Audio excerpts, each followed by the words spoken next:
Hello students, कैसे हैं आप सब? I hope you all are happy and healthy. So yesterday we have started our new chapter micro organism. ठीक है, तो micro organisms are the living things which present in large amount in earth. Okay, so it is the third, it come in the category of living things. So living things in the earth are animal, plants and microorganisms. Microorganisms are of 5 types: bacteria, virus, protozoa, algae and fungi. So we have already discussed about bacteria and virus. Next microorganism is protozoa. Okay, protozoa is the microorganism which generally found in the moist place.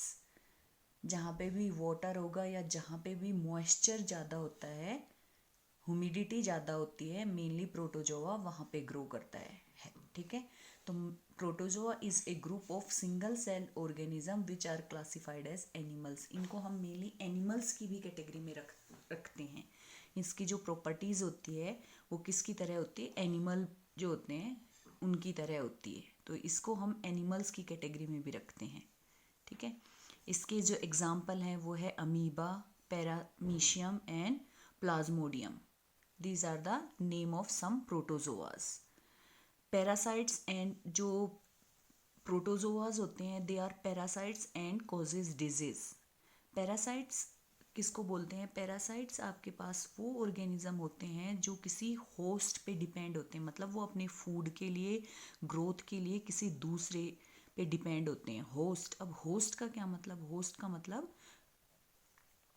मतलब होता है मेजबान. मेजबान मतलब है ना, हिंदी में host का मतलब होता है मेजबान. मेजबान मतलब जो टेक केयर करता है. मतलब ये तभी ग्रो करते हैं जब इनको कोई और बॉडी मिलती है. ये उस बॉडी से ब्लड सक करते हैं और सारा न्यूट्रिएंट्स उसी बॉडी से लेते हैं. तो these are parasites. And causes disease, तो बहुत सारी डिजीज हैं जो किससे कॉज होती हैं? प्रोटोजोआ से. जैसे malaria. Malaria is the disease caused by protozoa. Malaria जो डिजीज है वो प्लाज्मोडियम, एक आपके पास प्रोटोजोआ होता है. ठीक है, और ये मेनली ग्रो करता है जो ठहरा हुआ पानी होता है ना, जहाँ पे भी पानी एक जगह पे रुक जाता है वहाँ पे ये प्रोटोजोआ है, ये ग्रो करता है. और ये क्या करते हैं, क्या कोज करते हैं? कौन सी डिजीज कोज करते हैं? मलेरिया. एक प्रोटोजोआ कोजेज डिजीज है डाइसेंट्री. डाइसेंट्री क्या होती है? उल्टी दस्त वगैरह लग जाना. ठीक है, लूज मोशंस एंड वोमिटिंग, उसको बोलते हैं डाइसेंट्री. तो disease caused by protozoa are malaria and डाइसेंट्रीज.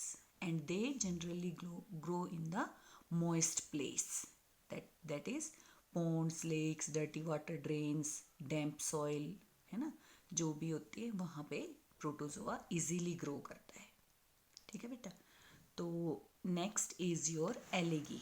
एलिगी आपके पास एक ऐसा माइक्रो ऑर्गेनिज्म है जिसमें क्या होता है? क्लोरोफिल होता है. क्लोरोफिल होता है और ये अपना जो फूड है ये फोटोसिंथेसिस प्रोसेस से बनाते हैं. आपको पता है क्लोरोफिल जिसमें भी होता है they can make their food by own. तो they come in the category of plants. ठीक है, जो एल्गी है वैसे जनरली ये माना जाता है कि अर्थ पे सबसे पहले अगर कोई लाइफ आई थी तो वो एल्गी ही थी. इसी ने ही फोटोसिंथेसिस का प्रोसेस करके और हमारे एटमॉस्फेयर में ऑक्सीजन जो बना है वो एल्गी जो थी उसी की फोटोसिंथेसिस के प्रोसेस से बना है. ठीक है, तो एल्गी है वो large group of single plant like organisms होते हैं. Plant like organisms which contains chlorophyll and produce food by photosynthesis just like plants. Okay, algae जो है हालांकि वो प्लांट से डिफरेंट है. प्लांट से बिल्कुल डिफरेंट किस वजह से है कि जैसे प्लांट्स में स्टेम्स, रूट, लीव्स होते हैं, कुछ इस तरीके का इसमें अरेंजमेंट नहीं होता है. ये खुद ही बस ग्रीन कलर की होती है. ठीक है, तो these तो algae is the microorganism which comes in the category of plant and make their food by the process of photosynthesis. ठीक है। एग्जाम्पल अगर हम एल्गी की बात करें तो स्पाइरोगायरा हो गया, ब्लू ग्रीन एल्गी हो गई और diatoms, these are the some examples of algae. ठीक है। जो स्पाइरोगायरा होता है, स्पाइरोगायरा ये एक मल्टी सेल्यूलर, मतलब इसमें कुछ मल्टी सेल्स होती हैं, ऑर्गेन एल्गी होती है, जबकि ब्लू ग्रीन एल्गी और जो sorry spirogyra and blue green algae जो है ये spirogyra is multi cell and blue green algae is single cell algae. ठीक है। और एक और ख़ास बात क्या होती है, जैसे ब्लू ग्रीन एल्गी होती है, ये भी जैसे हमने रिजोबियम बैक्टीरिया पढ़ा था ना, rhizobium bacteria it helps in the nitrogen fixation, just like that blue green algae is also help in nitrogen fixation. So the last microorganism is fungi. Fungi को क्या बोलते हैं हिंदी में? फंगस, है ना। तो कई बार क्या होता है, जैसे आपने देखा होगा ब्रेड है वो अगर कई दिन तक बाहर रखी रह जाती है तो उस पर ग्रीन ग्रीन कलर के जाले से बन जाते हैं, ग्रीन कलर के। ठीक है। वो क्या होती है? फंगी। फंगी क्या होती है? Group of organism which does not have chlorophyll. ठीक है। हालांकि वो ग्रीन ग्रीन कलर की होती है, तो हम क्या सोच सकते हैं कि जैसे आपके पास एल्गी है उसमें क्लोरोफिल होता है, तो फंगी है उसमें भी क्लोरोफिल होगा, लेकिन ऐसा नहीं होता है। ठीक है। फंगी जो है उसमें क्लोरोफिल नहीं होता है। एग्जाम्पल अगर हम बात करें तो एग्जाम्पल होते हैं yeast, okay, moulds, bread moulds, penicillin और एस्परगिलस। ठीक है। These are the examples of fungi. उसके अलावा मशरूम है, उसको भी हम फंगस की कैटेगरी में रखते हैं। ठीक है। टोडस्टूल्स जो होते हैं और puff balls, these are the examples of fungi. Okay. तो जो फंगी है उसमें जो क्या बोलते हैं, जैसे मैंने बताया ना ब्रेड का जो पीस होता है उस पर जाड़े जाड़े से बन जाते हैं, तो थ्रेड लाइक स्ट्रक्चर होता है मेनली जो फंगी होता है, जिसको हम क्या बोलते हैं? Hyphae. Hyphae, these are called, these threads like arrangement या थिन जो थ्रेड होती है उसको हम बोलते हैं हाइफी। ठीक है। Some fungi look like plant but can not make their food by own. हालांकि प्लांट्स के जैसी दिखती हैं लेकिन वो क्लोरोफिल नहीं होता, तो वो फोटोसिंथेसिस से अपना फूड नहीं बना सकते हैं। ठीक है। They depend on the organism और the object in which they, या food items in which they grow, वो अपना फूड उसी से लेते हैं। ठीक है। So they are, you can say that they are kind of parasites. ठीक है। और एक क्या होता है, फंगी को गर्म ना सॉरी ग्रो होने के लिए मॉइस्ट और वार्म कंडीशन चाहिए। जैसे मेनली आपने ऑब्जर्व किया होगा कि जब भी बारिश का और गर्मी का जो मौसम होता है, मॉनसून का जो टाइम होता है, उस टाइम पे जो फंगी है वो ज़्यादा तेज़ी से ग्रो होती है, क्योंकि फंगी को एक तो मॉइस्चर चाहिए, तो जैसे ही रेनी सीजन होता है ह्यूमिडिटी बहुत ज़्यादा होती है, और वार्म कंडीशन, और गर्मी के टाइम में वैसे ही टेम्परेचर क्या रहता है? वार्म रहता है। तो बहुत ज़्यादा एकदम जो गर्मी होती है ना 45 डिग्री टेम्परेचर होता है, उस टाइम पे भी ये इजीली ग्रो नहीं कर सकते, क्योंकि ठीक है, क्योंकि टेम्परेचर बहुत ज़्यादा होता है। तो माइक्रो ऑर्गेनिजम्स जो होते हैं ना बेटा, उनको ग्रो होने के लिए जो मॉइस्ट वेदर चाहिए और वार्म कंडीशन चाहिए, मतलब टेम्परेचर लगभग 35 के आसपास रहेगा, तो ये ज़्यादा फास्ट ग्रो होते हैं। लेकिन जब टेम्परेचर 45 हो जाता है तो ये इतनी फास्ट ग्रो नहीं करते। तो आप लोगों ने वैसे भी ऑब्जर्व किया होगा, इस टाइम पे जो फूड आइटम्स होते हैं वो ज़्यादा जल्दी स्पॉइल होते हैं रेनी सीजन में, एज कम्पेयर टू हॉट जो टाइम होता है उस टाइम पे भी, और विंटर में तो वैसे ही, क्योंकि टेम्परेचर कम रहता है। तो माइक्रो ऑर्गेनिजम्स की ग्रोथ के लिए सबसे बेस्ट जो टाइम होता है वो होता है मेनली रेनी सीजन। जो हमारे यहाँ पे नॉर्थ इंडिया में जो रेनी सीजन होता है उस टाइम पे माइक्रो ऑर्गेनिजम्स बहुत इजीली ग्रो करते हैं, है ना। तो उसी टाइम पे आपने ऑब्जर्व किया होगा, जब बारिश का उस टाइम का सीजन होता है वहाँ पे उस टाइम पे मलेरिया डेंगू केसेस भी बहुत बढ़ जाते हैं, क्योंकि जगह जगह पानी स्टोर हो जाता है और उसमें इजीली प्रोटोजोआ या मलेरिया का जो प्रोटोजोआ है वो इजीली ग्रो कर सकता है। ठीक है। उसी टाइम पे फूड भी ज़्यादा इजीली स्पॉइल हो जाता है। ठीक है, डिजीज उस टाइम पे ज़्यादा होती है। तो वो वजह यही होती है कि this is the best condition for the growth of micro organism. Just like that fungi is also grow at moist and warm conditions. ठीक है, मोस्ट आर सेप्रोफाइट्स। अब देखो सेप्रोफाइट्स क्या होते हैं। सेप्रोफाइट्स वो आपके पास ऑर्गेनिजम्स होते हैं जो अपने फूड के लिए किसी और पे डिपेंड होते हैं, लेकिन वो जो फूड आइटम्स जो है वो इजीली ऑलरेडी डेड हो चुका होता है।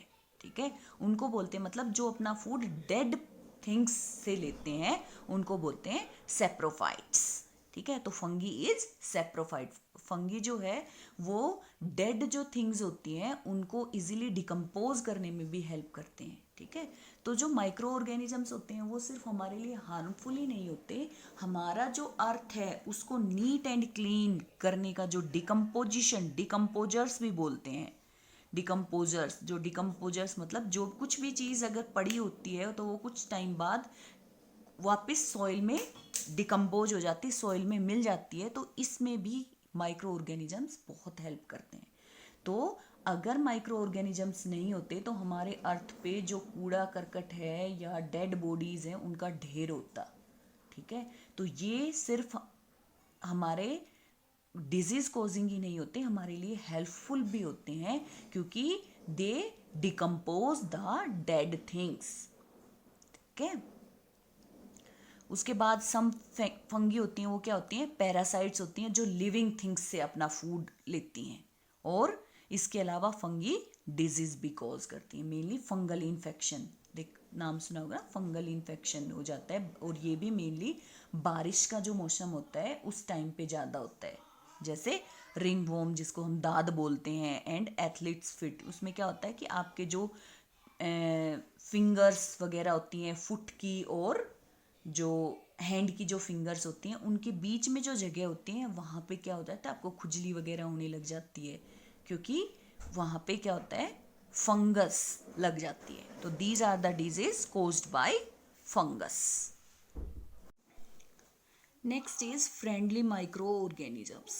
ठीक है, और उससे पहले ये एक छोटा सा टॉपिक है कि where do micro organisms lives. तो जैसा कि मैंने आपको बताया कि माइक्रो ऑर्गेनिजम्स हैं वो सब जगह पाए जाते हैं in all kind of habitat.